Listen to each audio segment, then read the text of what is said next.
Hello everyone, welcome to study for civil services. मैं हूं भरत सैनी और आज के इस वीडियो में हम बात करेंगे राष्ट्रीय हरित अधिकरण या फिर नेशनल ग्रीन ट्रिब्यूनल (एनजीटी) के बारे में।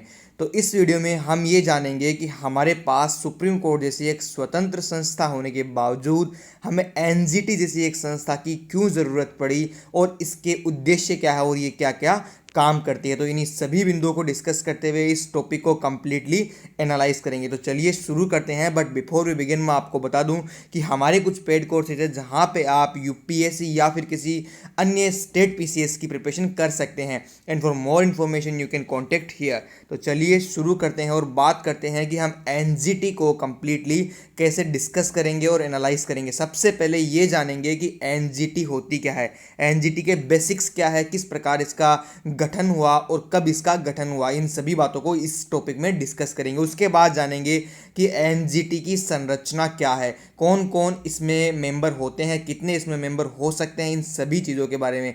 फिर ये जानेंगे कि एनजीटी की ज़रूरत क्यों पड़ी भारत में सुप्रीम कोर्ट जैसी एक संस्था होने के बावजूद, जो किसी भी मुकदमे पे अपना डिसीजन देती है। उसके बावजूद हमें एनजीटी जैसी एक स्ट्रक्चर की, एक स्ट्रक्चरल बॉडी की हमें क्यों ज़रूरत पड़ी और हमें एक अधिनियम लेके इसको क्यों बनाया गया। और उसके बाद ये जानेंगे कि एनजीटी के उद्देश्य क्या है, किस प्रकार के काम एनजीटी करती है और जो पर्यावरण संरक्षण का जो काम एनजीटी करती है वो संविधान के अनुसार क्या है, किस प्रकार संविधान में ये लिखा गया है कि पर्यावरण को संरक्षित करने के लिए सरकार या फिर इस देश की जनता को कदम उठाने चाहिए। तो इन सभी चीज़ों के बारे में इस टॉपिक में और इस वीडियो में कंप्लीटली डिस्कस करेंगे। तो चलिए शुरू करते हैं और सबसे पहले ये जानते हैं कि एनजीटी बेसिकली है क्या। तो एनजीटी या फिर राष्ट्रीय हरित अधिकरण की स्थापना 18 अक्टूबर 2010 को हुई थी और ये किसी संविधान में लिखी हुई स्ट्रक्चरल बॉडी नहीं है। इसका गठन एक अधिनियम के तहत किया गया था, एनजीटी अधिनियम 2010 के तहत इसका गठन किया गया था। अब इसके मेन उद्देश्य क्या थे या फिर किस लिए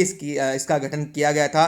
पर्यावरण संरक्षण, वन संरक्षण, प्राकृतिक संसाधनों सहित पर्यावरण से संबंधित किसी भी कानूनी अधिकार के परिवर्तन, अर्थात अपन कानूनी चीज़ों को न मानते हुए उनसे आगे जाते हैं या फिर दुष्प्रभावित व्यक्ति अथवा संपत्ति के लिए अनुतोष और क्षतिपूर्ति प्रदान करने एवं इससे जुड़े हुए मामलों के प्रभावशाली और त्वरित निपटारे के लिए की गई थी। अर्थात पर्यावरण संरक्षण इसका मेन मोटिव था एनजीटी का, कि एनजीटी इन मामलों पे जल्द से जल्द अपना डिसीजन देंगी। तो इसीलिए एनजीटी का गठन उस वक्त किया गया था। और न्यूजीलैंड और ऑस्ट्रेलिया के बाद भारत उन देशों में से एक है जहाँ पे पर्यावरण को लेके, पर्यावरण को बेसिस बना के एक ऐसी संस्था का गठन किया गया था।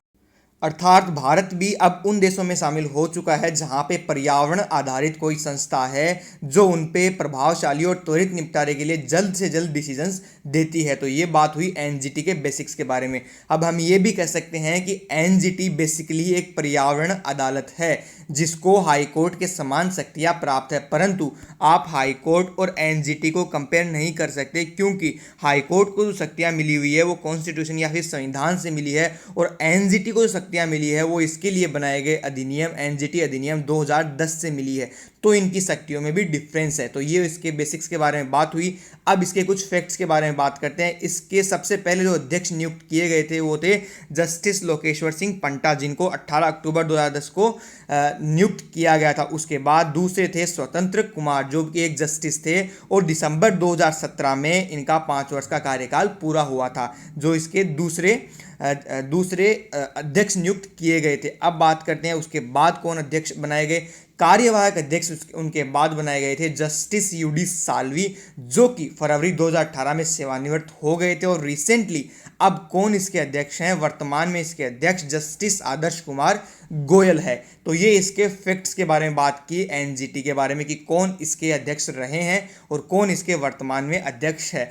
अब बात करते हैं कि एनजीटी की संरचना क्या है। तो ये जो अधिकरण है इसमें एक पूर्णकालिक अध्यक्ष हो सकते हैं, जो कौन से लेवल पे होंगे, या तो जो अध्यक्ष होंगे या तो वो सुप्रीम कोर्ट के सेवानिवृत्त न्यायाधीश हो या फिर किसी भी हाई कोर्ट से सेवानिवृत्त चीफ जस्टिस हो। इन दोनों की लेवल की जो एलिजिबिलिटी है जो लोग रख पाएंगे या जो जस्टिस रखेंगे उन्हीं को यहाँ पे एक पूर्णकालिक अध्यक्ष बनाया जाएगा। और इसमें जो सदस्य होंगे वो अधिकतम 20 हो सकते हैं और मिनिमम 10 हो सकते हैं। ये इसकी स्ट्रक्चर बनाई गई न्यायिक स्ट्रक्चर। अब बात करते हैं कि इसके जो सदस्य है, इसमें जो विशेषज्ञ जो नियुक्त किए जाते हैं वो केंद्र सरकार के द्वारा नियुक्त किए जाते हैं। इसके अलावा अगर सरकार को ये लगता है कि किसी एक विषय पर किसी एक विशेषज्ञ की ज़रूरत है तो उस वक्त उस विषय के अनुभव रखने वाले विशेषज्ञों को भी आमंत्रित किया जा सकता है। ये हुई एनजीटी के स्ट्रक्चर की बात। अब बात करते हैं कि भारत जैसे देश में जहाँ पे एक सुप्रीम कोर्ट जैसी संस्था है जो हर एक बड़े इशू पे अपना डिसीजन देती है, उस जगह हमें एनजीटी की ज़रूरत क्यों पड़ी, तो उसके बारे में डिस्कस करते हैं। तो जो ग्लोबल वार्मिंग का जो ग्लोबल वार्मिंग एक वैश्विक चिंता के रूप में उभर रही थी, उसी के साथ भारत के सुप्रीम कोर्ट ने बहुत पहले से कहा था कि हमें एक ऐसी स्ट्रक्चर की ज़रूरत है, एक ऐसी बॉडी की ज़रूरत है जो पर्यावरण संबंधित बहुत से जो पेचीदा मामले हैं उनको निपटा सके। उनके निपटारे के लिए एक हमें विशेष पर्यावरण अदालत की ज़रूरत है, ये सुप्रीम कोर्ट ने कहा था। तो सुप्रीम कोर्ट की जो ये मांग थी, ये जो एक मांग था कि हमें एक ऐसी बॉडी की ज़रूरत है, उसको माना गया। और उन सुप्रीम कोर्ट की ही कोशिशों के बाद नेशनल ग्रीन ट्रिब्यूनल एक्ट 2010 में भारत की संसद में पेश हुआ और एक ऐसे ट्रिब्यूनल की वहाँ पे बात की गई जो पर्यावरण के मुद्दों पे फैसला दे सके कि हमारे देश में जहाँ पे भी एनवायरमेंटल कोई इशू है उस पे एनजीटी एक कड़ा फैसला ले सके या फिर अपना एक स्टैंड वहाँ रख सके। ऐसी बॉडी की हमें ज़रूरत थी और उसके लिए एक अधिनियम लेके आया गया, एक एक्ट लेके आया गया 2010 में। तो ये बात की कि एनजीटी की हमें ज़रूरत क्यों पड़ी और किस प्रकार के डिसीजन वो देती है। अब ये बात करते हैं कि एनजीटी किस किस प्रकार के काम वहाँ पे करेगा। तो देश में न्यायिक और प्रशासनिक क्रियाकलापों से यदि पर्यावरण को नुकसान पहुंच रहा है तो उसके निवारण और पीड़ित पक्षों को त्वरित समुचित राहत और मुआवजा प्रदान करने के उद्देश्य से एनजीटी की स्थापना की गई थी। और एनजीटी को ऐसे अधिकार दिए गए हैं जिनके द्वारा पर्यावरण से जुड़े विवादों का हल जल्द से जल्द किया जा सके। इससे क्या होगा कि जो अदर कॉन्स्टिट्यूशनल जो बॉडीज़ है जहाँ पे इस प्रकार के डिसीजन लिए जाते हैं उनका कार्यभार भी कम होगा, चाहे वो हाई कोर्ट हो या फिर सुप्रीम कोर्ट हो। इसीलिए एनजीटी का गठन किया गया था। और एनजीटी में किसी भी प्रकार के विवाद को सुलझाने के लिए 6 महीने का वक्त दिया जाता है और यह प्रयास किया जाता है कि 6 महीने के भीतर भीतर उस मुद्दे को सुलझा लिया जाए। और इस अधिकरण के पास वनों की सुरक्षा और संरक्षण सुरक्षित करना, प्राकृतिक स्रोतों का संरक्षण करना, पर्यावरण से जुड़े कानूनी अधिकारों की रक्षा करना या फिर किसी भी नागरिक के अधिकारों के हनन पर उन्हें आर्थिक सहायता उपलब्ध करवाना जैसे मुद्दे एनजीटी के तहत आते हैं। तो ये बात की हमने एनजीटी किस प्रकार काम करता है और क्यों उसका गठन किया गया था। अब बात करते हैं कि एनजीटी के प्रमुख उद्देश्य क्या है। तो एनजीटी के उद्देश्य है कि पर्यावरण से रिलेटेड जो भी इश्यूज हैं उनको जल्द से जल्द निपटाया जाए और उच्च न्यायालय या हाई कोर्ट के जो मुकदमे हैं वहाँ पे जो मुकदमे पहले जाते थे एनजीटी से पहले उनका भार कम किया जा सके।